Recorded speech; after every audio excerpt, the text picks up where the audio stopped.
orang Israel menyebut orang yang tidak beriman sebagai domba. Kalau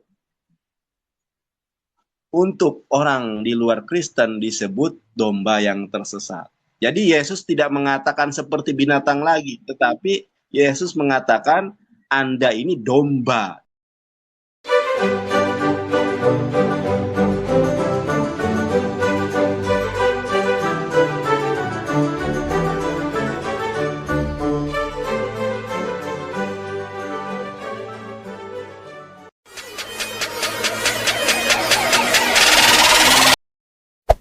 Hey there. Subscribe to my channel. And also press this bell icon.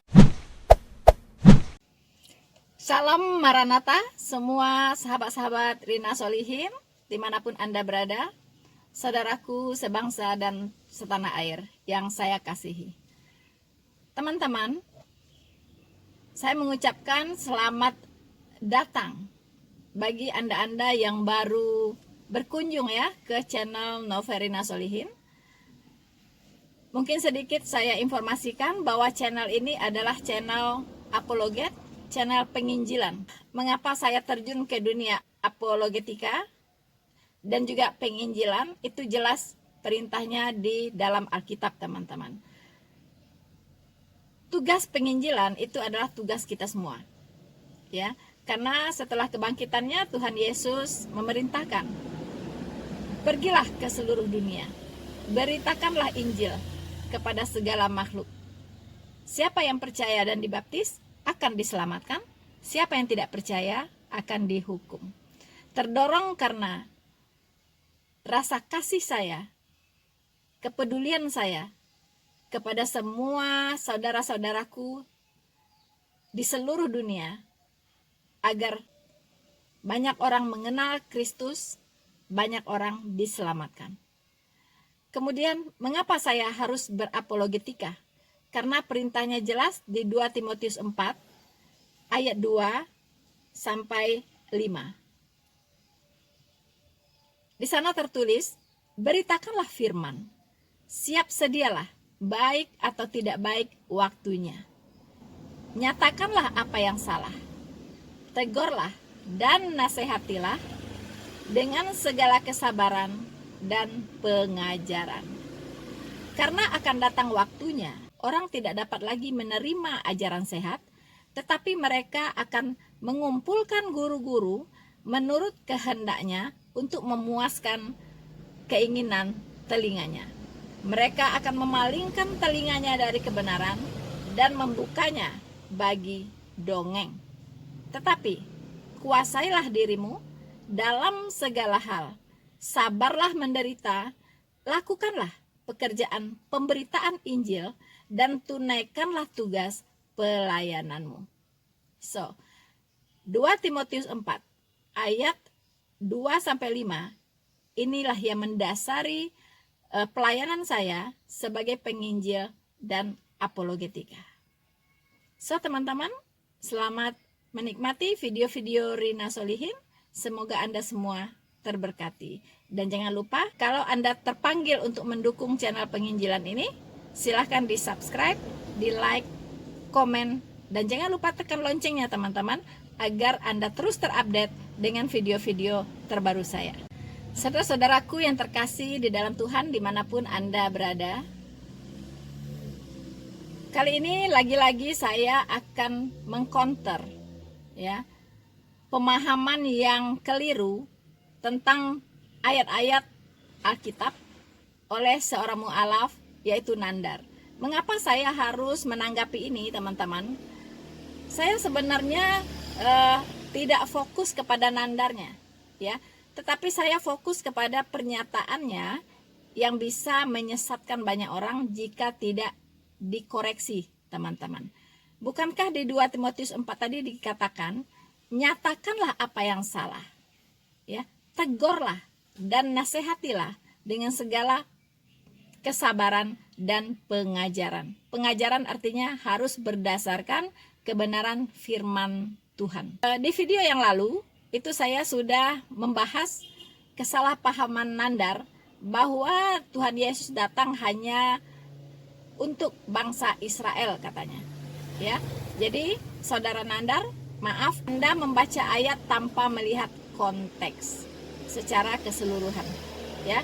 Jadi disitulah munculnya kesalahpahaman. Nah, kali ini saya tertarik untuk mengomentari pernyataan Nandar, ya, bahwa Tuhan Yesus itu dikatakan tidak mengenal kasih, ya, karena menyebut umatnya dengan sebutan binatang. Apa maksudnya binatang? Ya, Tuhan Yesus menggunakan kata domba, ya, untuk menyebut umatnya domba, ya. Sebenarnya sebelum saya mengklarifikasi itu, mari kita saksikan apa yang dinyatakan Nandar berikut ini. Kedua belas murid itu diutus oleh Yesus Kristus dan ia berpesan kepada mereka, janganlah kamu menyimpang ke jalan bangsa lain dan jangan masuk ke dalam kota Samaria, melainkan pergilah kepada domba-domba yang hilang dari bangsa Israel. Jadi Yesus itu menyebut, ya, orang Israel, menyebut orang yang tidak beriman sebagai domba. Kalau untuk orang di luar Kristen disebut domba yang tersesat. Jadi Yesus tidak mengatakan seperti binatang lagi, tetapi Yesus mengatakan Anda ini domba. Domba itu dalam bahasa Sundanya embe. Kalau dalam bahasa Jawanya wedus. Saudara-saudaraku yang terkasih di dalam Tuhan, memang banyak sekali yang tidak tahu, ya, bahwa Allah itu menyebut umatnya sebagai domba, ya, domba peliharaannya. Dan Allah sendiri menyebut dirinya sebagai gembala. Ini bukan hanya di Perjanjian Baru seperti yang diucapkan oleh Tuhan Yesus, ya. Tetapi sebelum Tuhan Yesus berinkarnasi menjadi manusia Kristus, itu di Perjanjian Lama dia sudah memakai perumpamaan ini. Ini adalah perumpamaan, ya. Jadi umatnya diumpamakan seperti domba gembalaan. Sementara Allah sendiri adalah gembalanya. Ya, kita bisa baca di Yehezkiel 34 ayat 31. Ini adanya di Perjanjian Lama, ya, Mr. Nandar, ya, bahwa Allah di Perjanjian Lama itu juga menyebut dirinya sebagai gembala, ya, sebagai gembala, dan menyebut umatnya sebagai domba. Mari kita lihat Yehezkiel 34 ayat 31. Kamu adalah domba-dombaku, domba gembalaanku, dan aku adalah Allahmu. Demikianlah firman Tuhan Allah. Ini pernyataan langsung dari Allah Yehova, teman-teman. Jadi ini pernyataan langsung, ya, kepada Nabi Yehezkiel. Di sana Tuhan Allah mengatakan, kamu adalah domba-dombaku. Ya, Tuhan Allah mengatakan kamu adalah domba-dombaku, domba gembalaanku, dan aku adalah Allahmu. Demikianlah firman Tuhan Allah. Jelas ya, teman-teman? Mengapa disebut domba? Mengapa Tuhan memilih kata domba untuk perumpamaan, ya, bagi umat-umatnya, mengumpamakan umat-umatnya seperti domba? Domba gembalaan. Anda tahu kalau domba gembalaan, ya, itu pengembalanya itu sangat care dengan domba-domba gembalaannya, ya.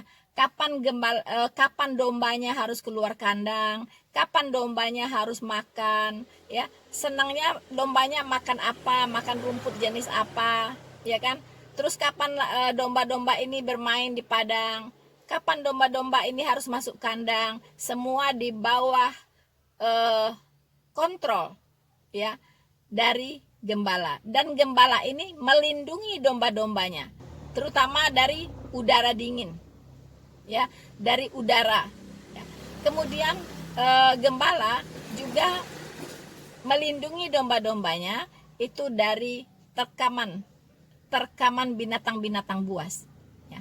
Jadi gembala ini sangat care, ya, sangat sayang dengan domba-dombanya. Ya. Makanannya dicukupi, dijaga, ya. Gembala ini menjaga kawanan dombanya sehingga tidak membiarkan dombanya keluar dari kawanannya. Dan gembala tidak membiarkan domba-dombanya kelaparan, ya. Dan gembala tidak membiarkan domba-dombanya diterkam oleh binatang buas. Nah, itu mengapa Allah mengambil perumpamaan domba dan dia adalah gembalanya. Nah, di dalam Alkitab ada disebut dua macam domba, ya, yaitu domba gembalaannya dan ada domba yang tersesat, ya. Domba gembalaan Allah yang keluar dari kawanannya, akhirnya dia tersesat. Nah, domba-domba yang tersesat banyak dipahami oleh saudara-saudara muslim kita, itu klaim untuk muslim begitu. No, ya, saya katakan no, ya. Domba yang tersesat itu adalah sebutan untuk bangsa Israel, ya. Bangsa Israel keluar dari kawanan domba, ya. Dia keluar meninggalkan Allahnya, meninggalkan gembalanya, ya. Dia meninggalkan gembalanya, dia keluar dari kawanan domba-domba Allah. Nah, dia tersesat. Inilah yang dipakai oleh Allah untuk menyebutkan bangsa Israel sebagai domba yang tersesat. Makanya ada tertulis teman-teman di Matius 10 ayat 5. Ya, di video sebelum ini sudah saya bahas, ya. Ke-12 murid itu diutus oleh Yesus dan ia berpesan kepada mereka, "Janganlah kamu menyimpang ke jalan bangsa lain atau masuk ke dalam kota orang Samaria, melainkan pergilah kepada domba-domba yang hilang dari umat Israel." Domba-domba yang hilang dari umat Israel. Domba-domba tersesat, ini yang dimaksud adalah domba-domba yang hilang ini dari umat Israel. Jadi bukan disebut umat lain adalah domba-domba tersesat. Itu salah teman-teman, ya. Jadi saudara-saudara muslim kita salah kaprah, ya. Kalau menganggap bahwa yang dimaksud dengan domba-domba tersesat itu adalah mereka. No, ya. Domba itu adalah umat gembalaan Allah. Dan Israel hilang dari pengembalaan. Makanya rasul-rasul diutus kepada domba-domba yang hilang dari umat Israel. Ya, jadi mereka adalah domba-domba yang tersesat yang dimaksud tadi, ya. Sementara umat lain yang tidak mengenal Allah, ya kan, itu disebut kambing, teman-teman. Kambing, bukan domba.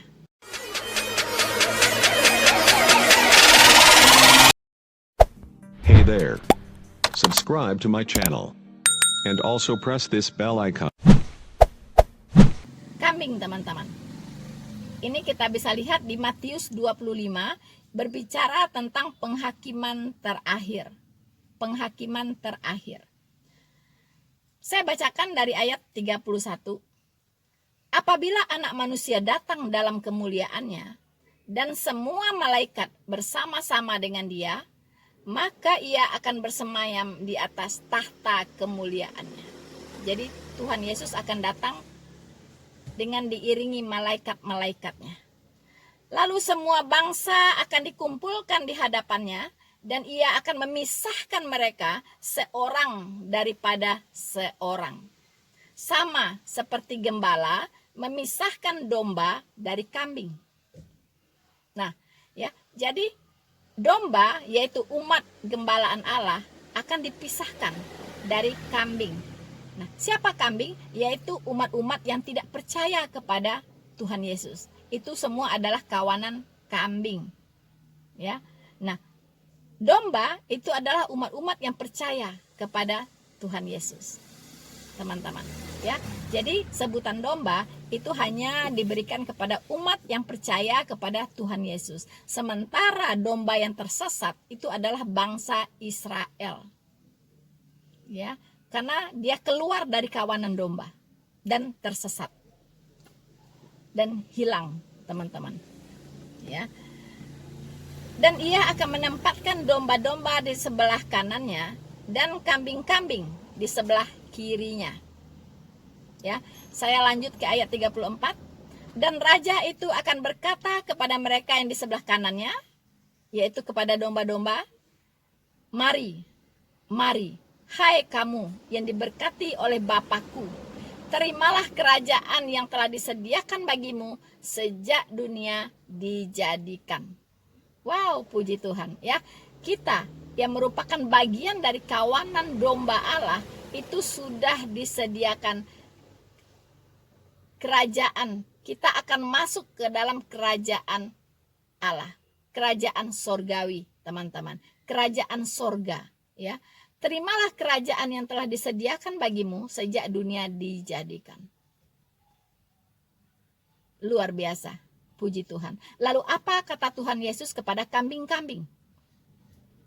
Dan ia berkata juga kepada mereka yang di sebelah kirinya. Ayat 41, dan ia akan berkata juga kepada mereka yang di sebelah kirinya, "Enyalah daripadaku, hai kamu orang-orang terkutuk. Enyalah ke dalam api yang kekal, yang telah disediakan untuk iblis dan malaikat-malaikatnya."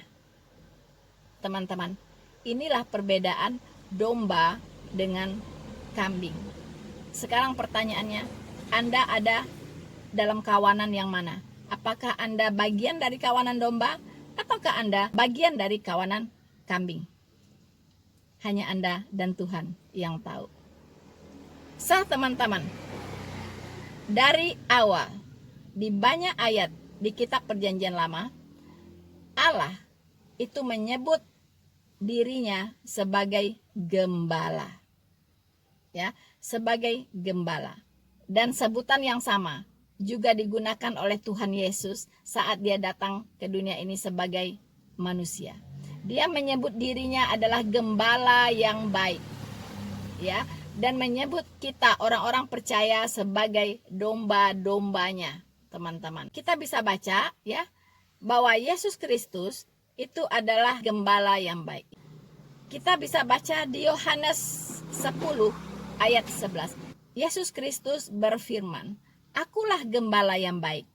Gembala yang baik memberikan nyawanya bagi domba-dombanya." Yes, amin.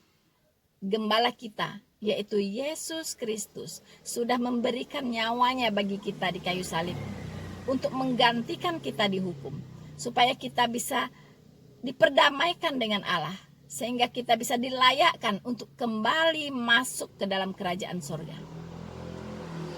Gembala kita yang baik, Tuhan Yesus Kristus, sudah menyerahkan nyawanya bagi kita semua, yaitu domba-dombanya. Yohanes 10 ayat 14, Tuhan Yesus berkata, "Akulah gembala yang baik, dan aku mengenal domba-dombaku, dan domba-dombaku mengenal aku." Yes, ya, kita sangat mengenal Tuhan Yesus, dan Tuhan Yesus mengenal kita. Dialah gembala yang baik. Yesus Kristus yang adalah Allah itu sendiri sudah menyatakan dirinya sebagai gembala ya yang baik ya, itu dari Perjanjian Lama ya, di kitab Taurat, di kitab Mazmur, di kitab para nabi sampai kepada kitab Injil. Sebutannya tidak berubah, yaitu gembala. Dan kita umatnya adalah domba-domba gembalaan Allah. Bukan hanya domba, saya tunjukkan ya bagaimana Yesus menyebut orang di luar bangsa Israel sebagai dog. Nah, Matius 15:26, ketika Yesus bersoal jawab dengan seorang wanita nih, dan wanita ini dibilang anjing sama Yesus. Matius 15:26. Tetapi Yesus menjawab, "Tidak patut mengambil roti yang disediakan bagi anak-anak dan melemparkannya kepada anjing." Bayangkan tuh. Saudara-saudaraku yang terkasih di dalam Tuhan, Mr. Nandar itu membahas tentang perempuan Kanaan yang percaya. Ya. Judul perikopnya adalah perempuan Kanaan yang percaya akhirnya. Kita tahu bahwa orang-orang Kanaan itu adalah orang-orang yang tidak percaya kepada Tuhan Yesus. Dia mengutip di Matius 15 bahwa Tuhan Yesus bahkan menyebut perempuan ini dengan sebutan anjing. Sebenarnya tidak, ya. Tuhan Yesus sama sekali tidak mengatakan bahwa kamu anjing, tidak begitu, ya. Tuhan Yesus memakai perumpamaan, ya. Lagi-lagi Tuhan Yesus memakai kata perumpamaan. Jadi bagi Mr. Nandar, dia mengira bahwa Yesus Kristus, Tuhan Yesus mengatakan perempuan Kanaan ini sebagai anjing. Tidak, bukan demikian, ya. Kita bisa baca bagaimana wanita Kanaan ini diuji imannya oleh Tuhan Yesus, ya. Jadi sebenarnya Tuhan Yesus sedang menguji iman perempuan Kanaan ini. Apakah benar-benar dia ini percaya begitu, ya, kepada Tuhan Yesus. Nah, baiklah, saya bacakan mulai dari ayat 21. Lalu Yesus pergi ke situ dan menyingkir ke daerah Tirus dan Sidon. Maka datanglah seorang perempuan Kanaan dari daerah itu dan berseru, "Kasihanilah aku ya Tuhan, anak Daud." Nah, ya, wanita ini sudah berseru kepada Yesus sebagai Tuhannya, ya. Dia mengatakan, "Kasihanilah aku ya Tuhan, anak Daud." Ya, karena anakku perempuan kerasukan setan dan sangat menderita. Tetapi Yesus sama sekali tidak menjawabnya. Lalu murid-muridnya datang dan meminta kepadanya. Apa yang dikatakan? Suruhlah ia pergi, katanya. Ya, suruhlah ia pergi. Ia mengikuti kita dengan berteriak-teriak, kata murid-murid ini kepada Tuhan Yesus. Jawab Yesus, "Aku diutus hanya kepada domba-domba yang hilang dari umat Israel." Itu dikatakan oleh Tuhan Yesus kepada perempuan Kanaan ini. Nah, ini perempuan ini sedang diuji imannya. Apakah dengan berkata demikian, imannya berubah tidak? Ya, dengan kata lain, oh iya ya, saya bukan umat Israel. Begitu, ya. Berarti saya tidak bisa ikut Tuhan Yesus karena Yesus hanya datang untuk bangsa Israel, begitu. Nah, Tuhan menguji dengan mengatakan ini, dia menguji, ya. Aku diutus hanya kepada domba-domba yang hilang dari umat Israel. Tetapi apa yang terjadi, teman-teman? Tetapi perempuan itu mendekat, semakin mendekat, ya, dan menyembah dia. Bukannya dia menjauh, teman-teman. Perempuan ini, ya, Tuhan Yesus mengatakan, "Aku ini diutus hanya untuk Israel loh, ya, bukan untuk bangsa-bangsa lain loh." Tapi apa yang terjadi? Wanita ini alih-alih dia pergi, malah dia mendekat, teman-teman. Semakin mendekat, bahkan dia menyembah Tuhan Yesus, ya, dan berkata, "Tuhan, tolonglah aku." Wow, ini iman yang luar biasa, ya. Iman yang luar biasa, teman-teman, ya. Sudah dikatakan seperti itu pun dia bukannya pergi, malah dia mendekat dan menyembah Tuhan Yesus dan berkata, "Tuhan, tolonglah aku." Tetapi Yesus menjawab, diuji lagi, belum selesai pengujian imannya, teman-teman. Tuhan Yesus menjawab, "Tidak patut, ya, tidak patut mengambil roti yang disediakan bagi anak-anak dan dilemparkannya kepada anjing." Ya, jadi Tuhan Yesus di sini pakai bahasa perumpamaan yang agak keras, ya, untuk menguji imannya perempuan Kanaan ini. Karena Tuhan Yesus tahu, sudah dikatakan bahwa saya datang bukan untuk bangsa lain. Dia bukannya kabur, bukannya dia pergi, malah dia semakin mendekat dan menyembah Yesus, begitu. Dan berkata, "Tuhan, tolonglah saya." Nah, Tuhan Yesus ingin menguji lebih keras lagi, ya, dengan perumpamaan ini, ya. Dia mengatakan, tidak patut roti yang disediakan bagi anak-anak dan melemparkannya kepada anjing. Wow, teman-teman, apa yang terjadi? Kata perempuan itu, "Benar Tuhan, namun anjing itu makan remah-remah yang jatuh dari meja tuannya." Yes, logis, teman-teman, ya. Anjing-anjing itu memakan remah-remah yang jatuh dari meja tuannya, ya. Jadi maksudnya apa?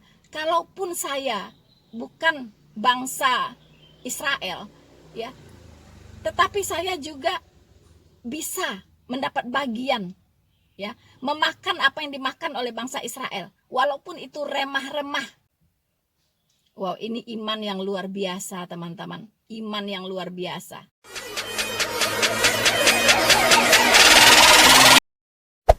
Hey there. Subscribe to my channel. And also press this bell icon. Betul-betul iman ini yang pantang menyerah, ya.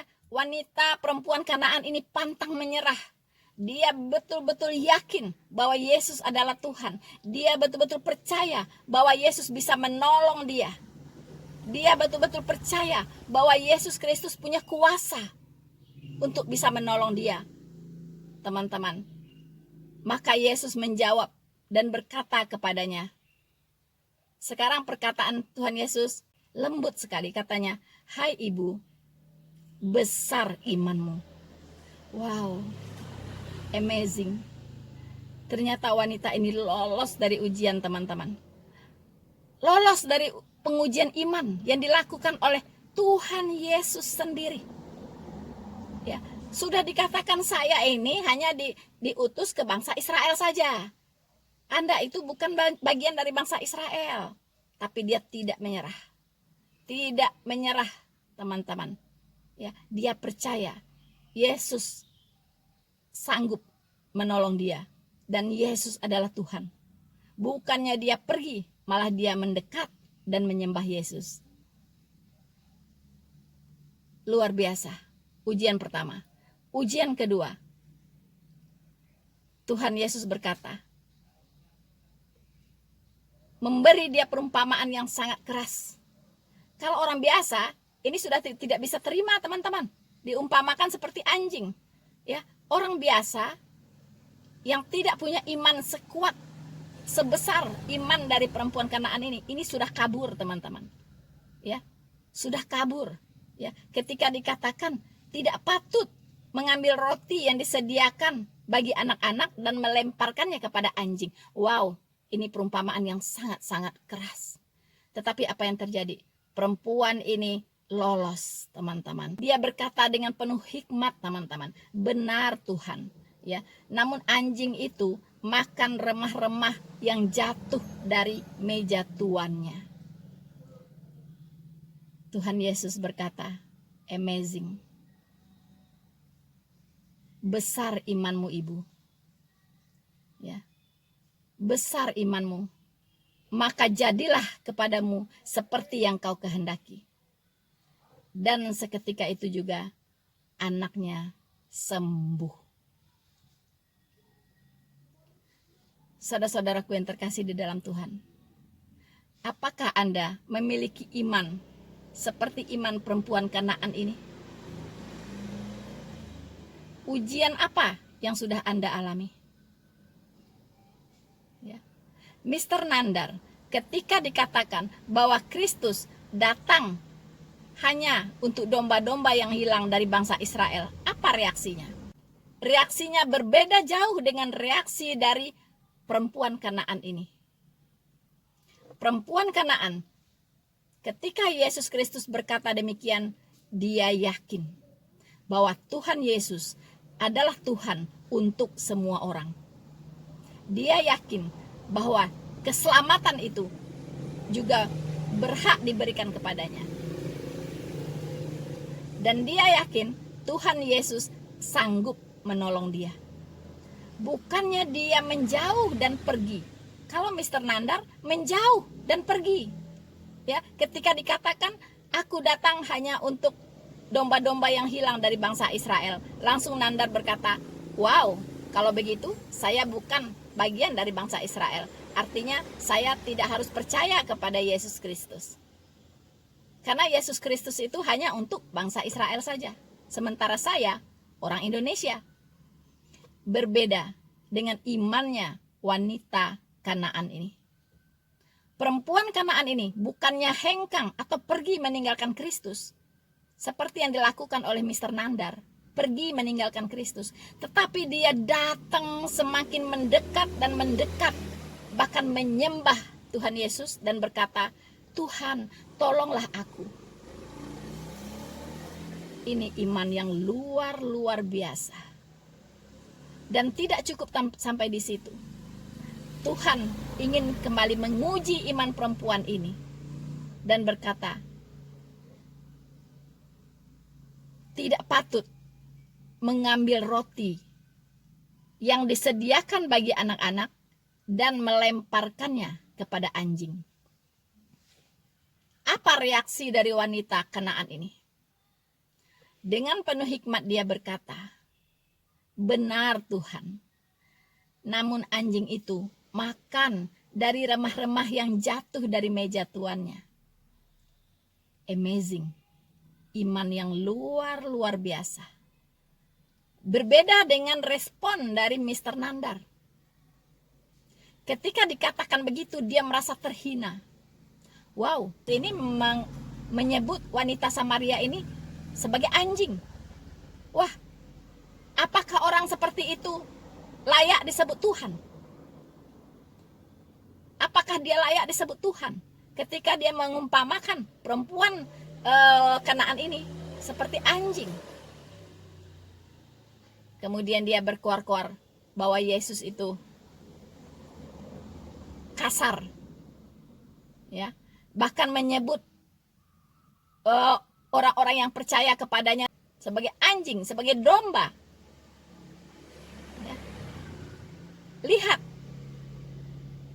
di agamanya Nandar tidak pernah disebut sebagai domba. Nandar tidak pernah disebut sebagai domba, ya kan? Tapi Yesus Kristus menyebut umatnya sebagai domba. Tuhan apa ini? Menyebut umatnya seperti binatang. Ya, menyebut umatnya dengan sebutan-sebutan binatang. Tuhan apa ini? Makanya Mr. Nandar meninggalkan Kristus. Tetapi perempuan Kanaan ini lolos dari pengujian iman. Dan dia menerima apa yang seharusnya dia terima sebagai orang beriman. Saudara-saudaraku yang terkasih di dalam Tuhan, sebagai orang beriman, kita pasti mengalami pengujian iman. Terkadang kita merasa Tuhan meninggalkan kita. Terkadang kita merasa kok kita dibiarkan seperti ini. Terkadang kita merasa apa yang kita inginkan kok tidak dikabulkan. Kok doa-doa kita lama sekali dijawabnya. Bahkan doa-doa kita tidak dijawab. Merasa Tuhan itu tidak mendengar. Jangan seperti itu teman-teman. Yakinlah. Bisa jadi Tuhan sedang menguji iman Anda untuk memberikan hadiah yang besar. Hadiah yang indah bagi Anda. Hadiah yang Anda harapkan. Ya. Tuhan sudah menyediakan jawaban dari doa-doa Anda. Hanya Anda perlu bersabar dan tetap percaya bahwa Yesus sanggup memberikan segala sesuatu yang Anda inginkan. Karena dia berkata, carilah maka engkau akan mendapat. Mintalah maka engkau akan menerima. Ketoklah maka pintu akan dibukakan. Sabar, sabar, sabar. Dan jangan bergeser dari iman yang benar kepada Kristus.